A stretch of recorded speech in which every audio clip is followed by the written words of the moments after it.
Journalist association of Andhra Pradesh Nellore జిల్లా నూతన కమిటీని జాప్ రాష్ట్ర అధ్యక్షులు రవితేజ ప్రకటించారు. 20 మందిని ఏకగ్రీవంగా ఎన్నుకున్నారు. నెల్లూరు జిల్లా అధ్యక్షులుగా నరేష్ కుమార్ ప్రైమ్ 9, ప్రధాన కార్యదర్శిగా చరిత్ర కుమార్ రాజ్ న్యూస్, కోశాధికారిగా సురేంద్ర బిగ్ టీవీ, ఉపాధ్యక్షులుగా కృష్ణ 6 టీవీ, ఆర్గనైజింగ్ సెక్రటరీగా మురళి బీఆర్కే న్యూస్, జాయింట్ సెక్రటరీలుగా మధు ప్రైమ్ 9, వెంకట సూర్య తదితరులను ఎన్నుకున్నారు. ఈసీ మెంబర్లుగా Venkaiah prime 9, Joshi BRK, Madhu BRK, Pradeep Surya, Suresh Rafi, Mahesh రవికిరణాలు, రాజేష్ సువర్ణ టీవీ, జోసెఫ్ శాస్ TV, Sunil Megha TV, Vijay Surya, Praveen metro media, Nazeer రవికిరణాలు తదితరులు నియమించారు. ఈ సందర్భంగా రవితేజ, నరేష్ తదితరులు మాట్లాడుతూ జర్నలిస్టులకు అన్ని విధాల అండగా జాప్ ఉంటుందని అన్నారు. ప్రతి ఒక్కరికి ఇంటి స్థలాలు, ఇన్సూరెన్స్ కోసం కృషి చేస్తామన్నారు. ఈ కార్యక్రమంలో పలువురు జర్నలిస్టులు పాల్గొన్నారు.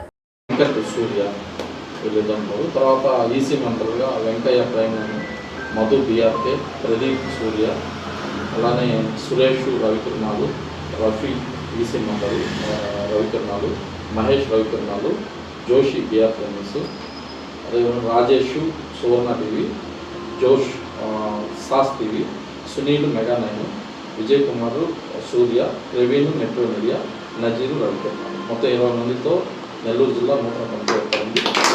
దీంతో పాటుగా ఇంకా సభ్యులు ఉంటారు. ఆ సభ్యులు అనే వాళ్ళు ఆటోమేటిక్గా మనం సభ్యత్వాన్ని కట్టించుకుంటే అది ప్రత్యేకించి కొత్త కమిటీకి మా శుభాకాంక్షలు. ఈరోజు నెల్లూరు జిల్లా జాప్ జర్నలిస్ట్ అసోసియేషన్ ఆఫ్ ఆంధ్రప్రదేశ్కి నూతన కార్యవర్గాన్ని ఎంపిక చేయడం జరిగింది. నుంచి కూడా వీళ్ళు పూర్తి బాధ్యతలు తీసుకొని జర్నలిస్టులకు కావాల్సినటువంటి అన్ని సంక్షేమ కార్యక్రమాలు కావచ్చు, ఏ సమస్య ఉన్నా కానీ వాళ్ళకు పరిష్కరించడం కాక ఏదైనా అవసరమైతే రాష్ట్ర దృష్టిలో తీసుకొస్తే రాష్ట్రం నుంచి కూడా మేము దాన్ని పై అధికారులు కానీ లేకపోతే సీఎం గారి దగ్గర కానీ దాన్ని ఆయన దృష్టిలో పెట్టి అందరికీ కూడా సమస్యలు లేకుండా ఉండేదానికి పరిష్కరిస్తాం. ఇది కాకుండా త్వరలో కూడా జర్నలిస్టులు అందరికీ కూడా తప్పనిసరిగా ఇన్సూరెన్స్ అనేటువంటిది ఏదైతే ఇప్పుడు జాబ్ కుటుంబ సభ్యులు ఉన్నారో వాళ్ళందరికీ కూడా ఇన్సూరెన్స్ అనేటువంటిది అందరికీ కూడా చేయాలని నిర్ణయించుకున్నాము. ఈరోజు మా జిల్లా కమిటీ ఏం చేస్తుంటే వాళ్ళందరూ ఎవరెవరు కావాలంటే వాళ్ళందరికీ కూడా ఏమేమి కావాలంటే వాళ్ళు చెప్తారు. దానికి సంబంధించి జర్నలిస్టులు వాళ్ళ యొక్క రేషన్ కార్డు, తెల్ల రేషన్ కార్డు, ఆధార్ కార్డు ఒకటి ఉంటే చాలు. ఆ రెండు కానీ మా జిల్లా కమిటీకి అందిస్తే ఏది యూనియన్తో సంబంధం లేకుండా కూడా మేము జర్నలిస్టు అందరికీ కూడా ఇన్సూరెన్స్ ఇచ్చేదానికి చేస్తాము. రాబోయే జిల్లా మహాసభ జరిగేటప్పుడు ఆ రోజు కూడా అందరికి కూడా ఇన్సూరెన్స్ వీళ్ళ సమక్షంలో ఇవ్వడానికి చేస్తాం. వచ్చినటువంటి నూతన కమిటీ కూడా ఆర్థికంగా ఆల్రెడీ ఇంతకుముందే జాబ్ నుంచి మినిస్టర్ రామనాయుడు గారికి కూడా ఈ ఇల్లు అందరికి ఇవ్వాలని చెప్పి ఒక రెప్యుటేషన్ కూడా జాబ్ తరఫు ఇచ్చాను. ఆయన దాన్ని చాలా సానుకూలంగా స్పందించి తప్పనిసరిగా దాన్ని నేను అధికారులతో మాట్లాడి జర్నలిస్టులు అందరికీ కూడా అక్రిడేషన్తో సంబంధం లేకుండా అందరికీ యూట్యూబర్సే కాకుండా జర్నలిజంలో పనిచేస్తున్న ప్రతి ఒక్కరికి కూడా ఇవ్వాలని చెప్పి నేను కోరితే ఆయన స్పందించారు. తప్పనిసరిగా అధికారులతో మాట్లాడతానని చెప్పారు. అయితే మేము చెప్పిన విధంగా తప్పనిసరిగా జాబ్ కుటుంబం అందరినీ ఆహ్వానిస్తాం. యూట్యూబర్ లేదు, చిన్న పత్రిక లేదు, అందరూ కూడా రండి. ప్రధాన కార్యాలయం ఇక్కడే ఉంటుంది. ఏ రోజు ఏ సమస్య వచ్చినా కానీ మా జిల్లా కమిటీకి తెలియజేయండి. అందరూ ఏ సమస్యనా పరిష్కరించేదానికి మేము ముందుంటామని చెప్పి ఈ సందర్భంగా తెలియజేస్తాం. ఒకసారి అందరికీ కూడా ఈ జిల్లా కమిటీ అందరికీ శుభాకాంక్షలు తెలియజేస్తున్నాను. మీరు ఈ జిల్లా నూతన కమిటీ తప్పనిసరిగా జర్నలిస్టుల సమస్యను పరిష్కరించడంలో ముందుండాలని చెప్పి రాష్ట్ర కమిటీ తరఫున కోరుతున్నాను. అందరికీ నమస్కారం. ఈరోజు జాబ్ నెల్లూరు కమిటీ నూతనంగా ఏర్పాటు చేసిన దానిలో అధ్యక్షులుగా నరేష్ ప్రైమ్ 9 నుంచి నన్ను ఎన్నుకోవడం నాకు చాలా ఆనందదాయకంగా ఉంది. ముందుగా రాష్ట్ర అధ్యక్షులైనటువంటి రవితేజ గారికి నా నమస్కారాలు. ఇప్పటి వరకు ఈ కమిటీని నడిపించినటువంటి అధ్యక్షులుగా ఉన్నటువంటి బీఆర్కే న్యూస్ మురళీకృష్ణ గారికి, నా సోదరుడికి శుభాకాంక్షలు. నూతనంగా ఏర్పాటు చేసినటువంటి కమిటీలోకి జనరల్ సెక్రటరీగా చరిత్ర కుమార్ గారండి, అదేవిధంగా ఉపాధ్యక్షులుగా 6 టీవీ స్టాఫ్ రిపోర్టర్గా కృష్ణ, మరికొంతమంది మిత్రులంతా కూడా ఈ కమిటీలో నియమించబడ్డారు. జాబ్కు సంబంధించినటువంటి ఈ కమిటీ ద్వారా జిల్లాలో ఉన్నటువంటి జర్నలిస్టు మిత్రులందరికీ ఏ అంశాలకు సంబంధించి జర్నలిస్టు మిత్రులు ఇబ్బందులు పడుతున్నారో, ప్రధానంగా ఇంటి సమస్యలు, హెల్త్ స్కీమ్ సంబంధించి, అదేవిధంగా అనేక రకాలైనటువంటి ఇబ్బందులు ఎదుర్కొంటున్నటువంటి జర్నలిస్ట్ మిత్రులందరికీ కూడా జాబ్ తోడ్పాటు ఉంటుంది. రాబోయేటువంటి రోజుల్లో ఖచ్చితంగా ఒక కుటుంబ సభ్యులాగా మనందరం కూడా కలిసి ముందుకెళ్ళేటువంటి ప్రయత్నం చేయబోతున్నాం. ప్రతి ఒక్కరు కూడా హెల్త్కు సంబంధించినటువంటి ఇన్సూరెన్స్లకు సంబంధించి జాబ్ కుటుంబ సభ్యులందరూ కూడా తెల్ల కార్డులు ఉన్న వారందరూ కూడా ఇన్సూరెన్స్ పూర్తి స్థాయిలో కూడా ఈ యొక్క కమిటీ పూర్తిగా చెల్లించబడుతుంది. అందరూ కూడా ఈ అవకాశాన్ని సద్వినియోగం చేసుకోవాలా. రానున్నటువంటి రోజుల్లో ఒక సభను ఏర్పాటు చేసుకొని ఆ సభాముఖం ద్వారా మరిన్ని విషయాలు కూడా పూర్తి స్థాయిలో మేము ముందుకు తీసుకొస్తామని జాబ్ కమిటీకి ప్రతి ఒక్కరు మద్దతు ఇవ్వాల్సిందిగా అందరికీ నమస్కారం. జాబ్ జిల్లా ప్రధాన కార్యదర్శిగా ఇంగిపోయిన చరిత్ర కుమార్ రాజ్ న్యూస్ జిల్లా స్టాఫ్గా పనిచేస్తున్నటువంటి నాకు అవకాశం కల్పించినటువంటి రవికిరణ్ గారికి, అలాగే నరేష్ గారికి, అలాగే ఏదైతే మురళీకృష్ణ గారికి, వీళ్ళందరికీ కూడా ప్రత్యేక ధన్యవాదాలు తెలియజేస్తున్నాను. అయితే జర్నలిజంలో సాధారణంగా క్షేత్రస్థాయిలోకి వెళ్తే జర్నలిస్ట్ అనేవాళ్ళు ఆర్థికంగా చాలా ఇబ్బందులు ఎదుర్కొంటున్నారు.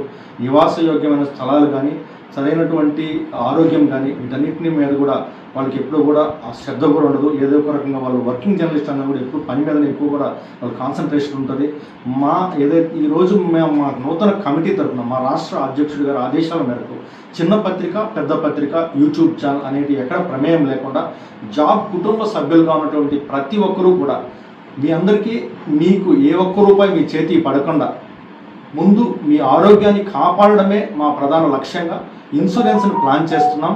అందరూ కూడా దీనికి సంబంధించినటువంటి మీ white ration card, below poverty కింద ఉన్నటువంటి వైట్ రేషన్ కార్డుతో పాటు మీ ఆధార్ కార్డుని మన కన్సర్న్ పర్సన్స్ కానీ ఇస్తే మేము మీకు ఇన్సూరెన్స్ ఏర్పాటు చేస్తాం. ఇన్సూరెన్స్లో బెనిఫిట్లు కూడా చాలా ఉన్నాయి. అంటే యాక్సిడెంట్ ఇన్సూరెన్స్ అయితే మీకు 2.5 లక్షల రూపాయలు, ఒకవేళ మీకు ఏదన్నా శాశ్వతంగా ఆ కుటుంబం కానీ ఆ వ్యక్తిని కోల్పోయినటువంటి పరిస్థితి అంటే 5 లక్షల రూపాయలు కూడా అందేటటువంటి వస్తుంది. అలాగే ఆ కుటుంబంలో ఆడబిడ్డలు ఉన్నా కూడా వారికి అదనపు బెనిఫిట్స్ కూడా ఉన్నాయి. అందుకని మీరు ఖచ్చితంగా ఈ ఇన్సూరెన్స్ నిర్లక్ష్యం చేయొద్దు. ఇది ఒకటి. అలాగే మీ ఇంటి స్థలాలకు సంబంధించి ఏదైతే రాష్ట్ర అధ్యక్షులు చెప్పారో మీ ఇంటి స్థలాలు, అలాగే ఇంటి నిర్మాణాలకు కూడా ఖచ్చితంగా దీనిపై అయితే మాత్రం రాష్ట్ర స్థాయిలో ముఖ్యమంత్రి గారి దృష్టికి తీసుకోకపోవడంతో పాటు జిల్లా మంత్రుల్ని, ఎమ్మెల్యేలు అందరినీ కలుపుకొని ఖచ్చితంగా పాత్రికేయుడు అనేవాడికి సరైనటువంటి ప్రాధాన్యత ఇవ్వడంలో ఈ కమిటీ కానీ ఈ జాబ్ ఏదైతే ఈ టీం ఖచ్చితంగా పనిచేస్తుందంటూ కూడా మరొకసారి తెలియజేస్తున్నా. ఈ అవకాశం కల్పించినటువంటి నా పెద్దలందరికీ కూడా మరొకసారి ధన్యవాదాలు తెలియజేస్తున్నాను. ఈరోజు నెల్లూరు జిల్లా నూతన కమిటీగా జాబ్ ఏర్పాటు చేసినందుకు ధన్యవాదాలు అందరికీ. ముఖ్యంగా ఈ యొక్క నూతన కమిటీలో నాకు అవకాశం కల్పించిన జాబ్ రాష్ట్ర అధ్యక్షుడు రవితేజ గారికి, అదేవిధంగా నెల్లూరు జిల్లా నూతన బాధ్యతలు చేపట్టిన prime news staff reporter Naresh గారికి, అదేవిధంగా సోదరుడు రాజ్ న్యూస్ స్టాఫ్ రిపోర్టర్ చరిత్ర గారికి ముఖ్యంగా ధన్యవాదాలు తెలియజేస్తాను. అదేవిధంగా సీనియర్ రిపోర్టరు ఆర్గనైజర్ అయిన మురళన్న గారికి కూడా ధన్యవాదాలు. అదేవిధంగా తోటి మిత్రులందరూ కూడా ఈరోజు ఒక టీమ్గా ఏర్పడి మనం ఈరోజు జాబ్ కమిటీలో బాధ్యతలు తీసుకున్నందుకు ప్రత్యేకమైన ధన్యవాదాలు తెలియజేస్తున్నాను. ముఖ్యంగా రాష్ట్ర అధ్యక్షుడికి, జిల్లా అధ్యక్షుడికి నాకు అవకాశం కల్పించినందుకు ధన్యవాదాలు తెలియజేస్తూ ఈ కమిటీ మనం ఏదైతే ఈ కమిటీ ఏర్పాటు చేసుకున్నామో దీని ఊరికే మనం మీటింగ్లు పెట్టుకొని వెళ్ళిపోవడం కాకుండా, ఎందుకంటే ఆచరణలోకి వెళ్ళితేనే ఏదైనా కూడా ఆచరణగా ఉంటుంది. ఈ యొక్క కమిటీ ద్వారా అనేక ఇబ్బందులు ఏదైతే కెమెరామెన్లు కావచ్చు, స్టాఫ్లు కావచ్చు, కింద స్థాయి పత్రిక రిపోర్టర్లు కావచ్చు, ప్రతి ఒక్కరు కూడా పడుతున్న ఇబ్బందులు దీంట్లో చెడు కీడు రెండు, అంటే మేలు కీడు రెండు ఉన్నాయి. రెండు గుర్తు చూడు. కొంతమంది మన విలేకరులు మనం చనిపోయే పరిస్థితి కూడా ఉంది. ఇట్లాంటివన్నీ కూడా జిల్లా కమిటీ దృష్టికి కానీ జిల్లా కమిటీ రాష్ట్ర దృష్టికి తీసుకెళ్తే దీన్ని పరిష్కరించే విధంగా ఏర్పాటు చేస్తారు. ఏదైతే ఈ జాబ్ కమిటీ ద్వారా రాష్ట్ర కమిటీ ఇచ్చే పిలుపు మేరకు జిల్లా కమిటీ పనిచేస్తుంది. జిల్లా కమిటీ తీసుకున్న నిర్ణయాలు కూడా ఇట్లా అనిత్యం ప్రతి జర్నలిస్ట్ కూడా తెలియజేస్తుంది. ఇది ఈనోలతో సంబంధం లేకుండా చేసుకునే కార్యక్రమాలు కనుక ప్రతి సోదరుడు కూడా, ప్రతి జర్నలిస్ట్ కూడా వాళ్ళ సమస్యల్ని ఈ జాబ్ కుటుంబ సభ్యులకి ఎవరికైనా సరే ఇక్కడ ఎవరైతే నాయకులు అందరూ తెలియజేసి దాన్ని పరిష్కరించే విధంగా కూడా పనిచేస్తాం. అదేవిధంగా వాళ్ళకి వస్తున్న ఇబ్బందులు ఏదైతే వ్యతిరేకంగా ఉన్నాయో జిల్లా ఆర్గనైజర్ కమిటీ. మరెన్నో వీడియోల కోసం మా ఛానల్ ని సబ్స్క్రైబ్ చేసుకుని పక్కనే ఉన్న బెల్ ఐకాన్ ని క్లిక్ చేసి యాక్టివేట్ చేసుకోండి.